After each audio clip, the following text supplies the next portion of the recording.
Then it really hit me. I'm on the moon.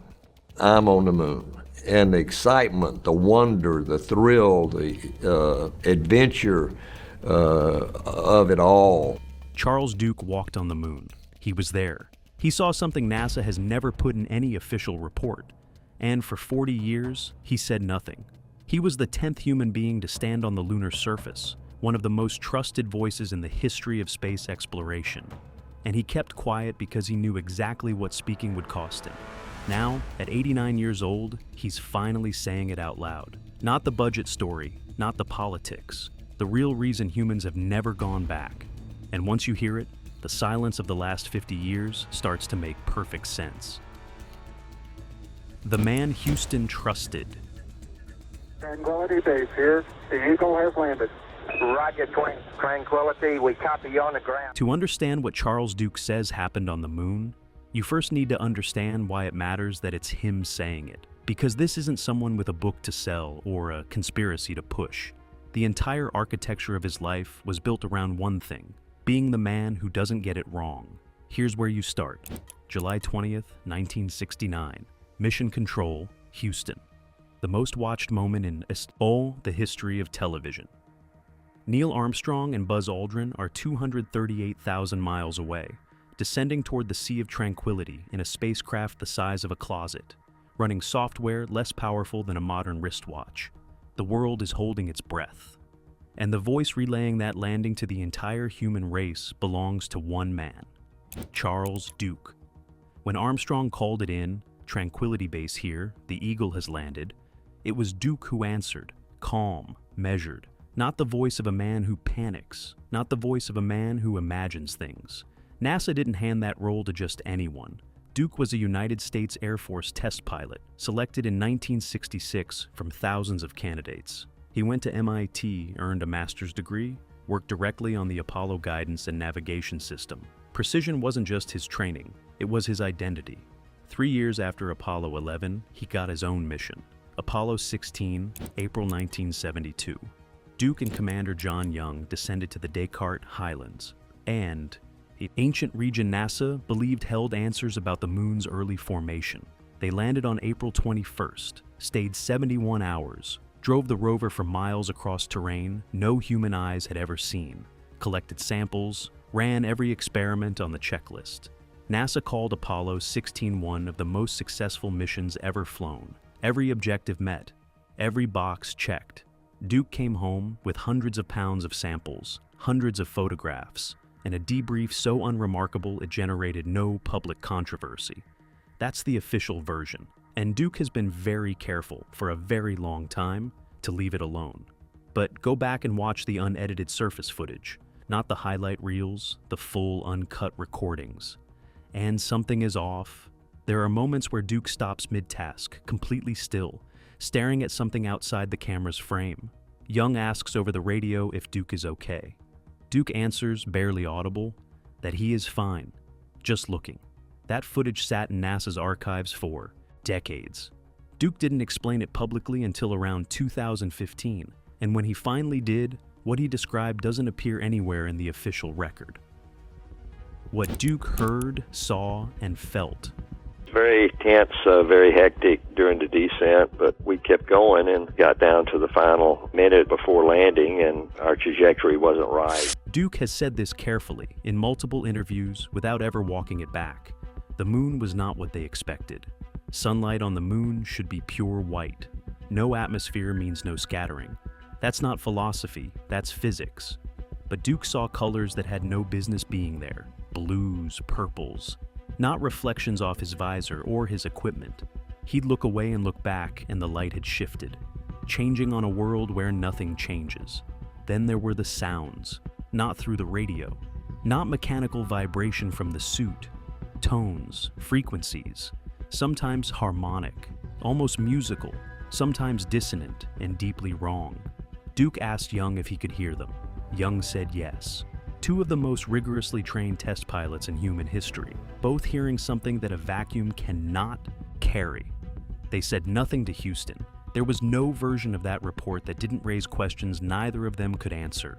Time ran wrong. Duke would work a task, check his suit timer, And 20 minutes had vanished when it had felt like 2. 5 minutes on the clock stretched into what felt like an hour. Young experienced the same distortions. Their subjective sense of time never matched the mission clock during the entire surface stay. Not once. And then there was the presence. Duke has described it in the measured language of a man who spent his career choosing words with precision. Not Houston, not each other. Something else. Something vast and aware. A feeling of being studied. The way you'd study an insect that crawled onto your hand. Patient in a way that felt ancient. Not hostile, but utterly indifferent to whether they understood it or not. It was there from the moment they stepped onto the surface. It was there until the moment they sealed the hatch to leave. Inside the lunar module, hatch closed, surface shut out behind them, Duke and Young went through it. The lights, the sounds, the time distortions, the feeling of being watched. Their accounts matched detail for detail. Two of the most rigorously trained observers in the history of space exploration, describing experiences that had no scientific framework, no protocol, no column on any debrief checklist. They agreed on everything. They told no one, because there was no version of that conversation that didn't end their careers. Now, before we get to what was waiting for Duke 6 kilometers from the lunar module, subscribe right now. Because what Houston said when Duke finally radioed it in is the part they've spent 50 years trying to keep quiet. The structures. Here's what Duke has said, clearly in his own words. The anomalies, the lights, the sounds, the distortions, the presence. None of that is why he kept quiet for 40 years. None of that is why we stopped. Going to the moon. Those things were disturbing, but they were subjective. Hard to prove. Easy for NASA to file under mission stress and never look at again. What comes next is different. It's physical, it's concrete, and Duke photographed it. April 23rd, 1972. Duke and Young are 6 kilometers from the lunar module on the far side of a ridge where Earth has dropped below the horizon. They're collecting geological samples. Routine work, the kind you run on autopilot. The mission clock is ticking normally. Everything is on schedule. Duke looks toward the horizon. Something is wrong with the shapes. On the moon, everything is random. Craters, boulders, rubble. Chaos laid down by billions of years of meteorite impacts. Nothing has clean edges, nothing repeats. That's not an opinion, it's the geology. The moon is disorder made solid. But what Duke sees on that horizon has edges. Geometry, angles too deliberate, lines too straight. He says it out loud. Young stops the rover. Immediately, he sees it too. They drive closer slowly. The rover throws up fine gray dust that hangs in the airless vacuum before settling back like powder. Neither of them speaks. The radio is open but silent. Just 2 men breathing inside their helmets. The shapes resolve. A wall, a foundation. Angular blocks half buried in thick lunar dust, but unmistakably constructed. Not carved by impact, not shaped by geological process. Not the product of anything they were ever briefed on. Built, deliberately, by something with intention. The blocks are uniform in a way geology never produces. Fitted in a way erosion never creates. Duke has said he knew instantly. The way your brain resolves an ambiguous shape into something definite the moment you're close enough. At close range, there was no ambiguity. None. He estimates the structure at roughly 100 meters in length, disappearing into the regolith at both ends, like the exposed spine of something vastly larger buried beneath. A few visible vertebrae of a structure the moon has been slowly swallowing for a span of time. Duke can't calculate and doesn't want to. The colored light that had been drifting through the mission is concentrated here, more intense. Blues and purples shifting across the surface of the blocks, as if the structure is bending light around itself. The harmonic tones are louder now, and directional, as if the structure itself is the source. Duke presses the transmit button and reports clearly to Houston. A geometric formation approximately 100 meters in length. Nothing natural about it, appears constructed, requesting guidance. The 1.3-second signal delay passes. Duke knows that rhythm cold, 1 Mississippi, then response. It's been internalized over years of training. He doesn't even think about it. The delay passes. Nothing. 2 seconds, 5, 10. Duke and Young look at each other through their visors. Duke keys the radio again, asking Houston to confirm they are reading him. Nothing. 20 seconds, 30. He can hear his own breathing, the hiss of the oxygen system, the faint crackle of the open channel. He looks back at the structure, still there, still real, still waiting. And from a room 240,000 miles away, full of the sharpest engineers on the planet, every one of them monitoring every breath and heartbeat of this mission. Silence. Absolute silence. Two men on the moon, staring at something that shouldn't exist. And the only people who can hear them have gone deliberately quiet. What Houston said. It was pulverized rock. There's no organic material on the moon. So the meteorites have hit, and over the eons. When the reply finally came, the voice was flat, controlled, no curiosity, no alarm. Houston instructed them to continue with their planned EVA sample collection activities and nothing more. That's it. That's the entire response to two astronauts reporting apparent artificial structures on the surface of the moon. No follow-up questions. No requests for detail. No acknowledgement of what they had described. Just a cold instruction to move on. As if they already knew what was out there. Duke and Young didn't entirely move on. Before Houston could repeat the order, Duke photographed everything he could. Close-ups of the blocks, wide shots showing the structure against the horizon. Context images from every angle he could manage, dozens of frames. He has said those photographs were crystal clear. He pressed the shutter himself. The exposures were perfect, nothing wrong with the images. Those photographs have never been released, not one. Duke has asked NASA about them for decades. The answers keep changing. Classified for technical reasons, lost during archival transfer, image quality too degraded for public release. Each answer different. None of them holding up under the slightest scrutiny. Duke has described his reaction to that in plain terms. Barely contained fury. Not the frustration of a man who misplaced something. The fury of a man who knows exactly what happened to it and cannot prove it. He was there. He held the camera in his own gloved hands. He pressed the shutter. The images were sharp. He says this with absolute certainty. Those photographs are sitting in a vault somewhere, cataloged, accessible to someone, buried under 50 years of institutional silence that has never once been officially explained. Think about who is saying that. The man whose voice was trusted to announce humanity's first steps on another world. The man NASA selected above thousands of others precisely because he didn't make things up. That man is telling you the photographs exist and someone made them disappear. And that's still not the most disturbing part. Deep time.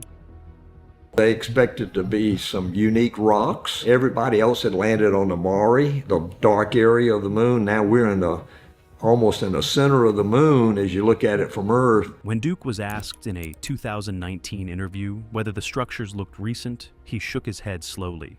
He described them as eroded, worn down in ways that shouldn't be possible on an airless world. No wind, no rain, no weather of any kind. But they bore the marks of deep time. Micrometeorite impact craters covering their surfaces. Craters that only accumulate over millions of years of constant bombardment, possibly hundreds of millions of years. Let that land for a second. Hundreds of millions of years. The oldest confirmed human structures on Earth, Göbekli Tepe, the megalithic temples of Malta, are at most 12,000 years old. What Duke was describing makes those look like they were finished last week. Whatever built those walls on the Descartes Highlands did it when our ancestors were hundreds of millions of years from existing. They built on the moon, watched it slowly bury their work under regolith and micrometeorite rain, and were gone. All of it before the first single-celled organism crawled out of Earth's oceans. They predated humans entirely. They predated life on Earth. Duke has said plainly, NASA knows this, and they chose not to tell the public. That's not a fringe claim. That's the testimony of the 10th human being who ever walked on the surface of another world. Every textbook, every documentary, all of it built on a foundation with pieces deliberately missing, not wrong, incomplete. And the men who could complete it were trusted to keep quiet. Most of them did. Duke almost did. What changed, he said, is simple. He got old enough to stop protecting the institution and start telling the truth. That moment arrives differently for different men. For Duke, it came slowly, the way the moon rises. But here's what he couldn't have known when he started talking. He wasn't the only one. The Others. In 2017, most of the surviving Apollo moonwalkers gathered privately. Old men in their 80s, the only living human beings who had stood on another world. Duke has described that room and what was finally said. The first time any of them spoke it out loud. Everyone had anomalies, different things, different missions, none of it matching what NASA told the public. They had stayed quiet for decades because no one would have believed them. Until they were old enough that reputation no longer mattered more than truth. Buzz Aldrin spoke publicly about a monolith-like object on Phobos, one of Mars's moons, and stated flatly it warranted serious, immediate investigation. No hedging, no exit taken. Edgar Mitchell came back from the moon on Apollo 14 in 1971, a different man. He spent the rest of his life stating plainly that extraterrestrial intelligence is real, and that governments have known for decades. Interviewers offered him easy outs at every turn. He never took one. Al Worden, who orbited the moon on Apollo 15, told an interviewer flatly that he believed humans descended from beings who came from somewhere other than Earth. The interviewer laughed. Worden didn't blink. Decorated military officers, Ph.D. scientists, men selected from thousands with everything to lose. In their final years, free from NASA's institutional grip, they all ended up in the same place, saying the same thing. When one moonwalker describes anomalies, you can dismiss it. When all of them do, independently, different missions, different decades, that's not confusion, that's a pattern. And Duke, having heard them all speak in that private room, came away with one conclusion. Whatever ended the Apollo program, it wasn't the budget. Why we stopped in 2023, someone asked Duke directly. Is there a cover-up? He didn't flinch. He described it as institutional paralysis. NASA, Duke has said, holds data, photographs, observations from multiple missions, suggesting the moon is far stranger than the dead rock story the public was given. Releasing it would fundamentally challenge what people believe about our place in the universe, about whether we're alone, whether we ever were, whether human history as we understand it is the whole picture.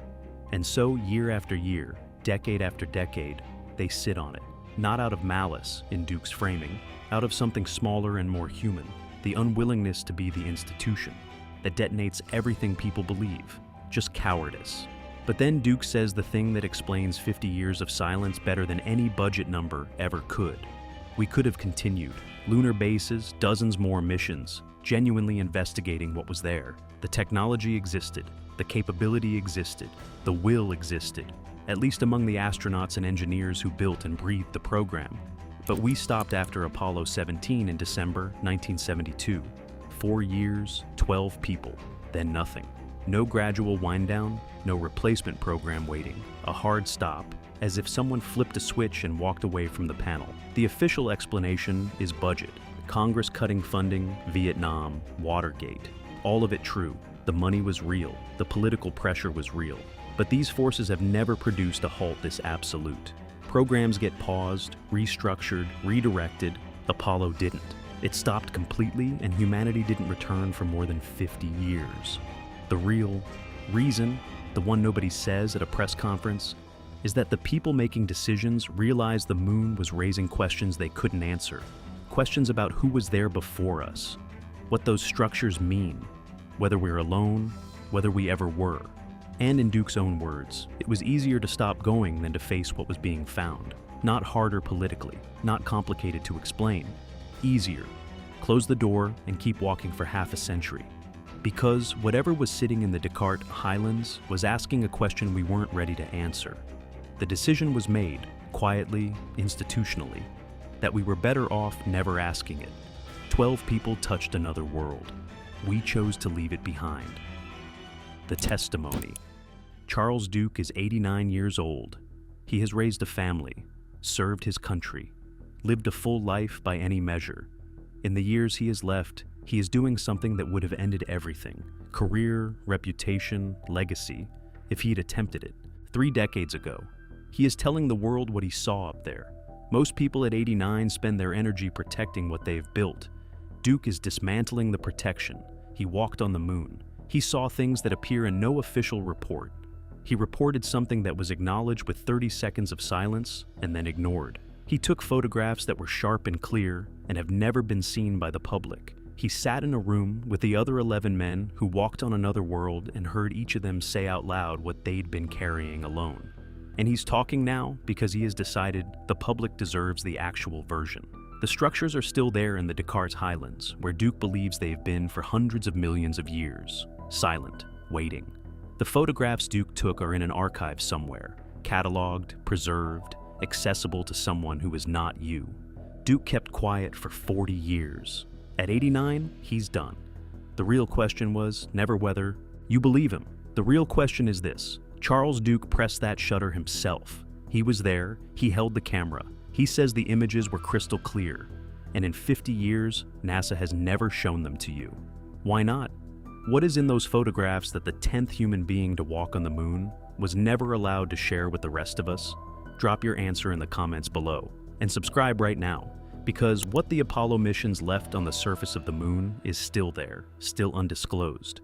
And Charles Duke is not the only one who knows it.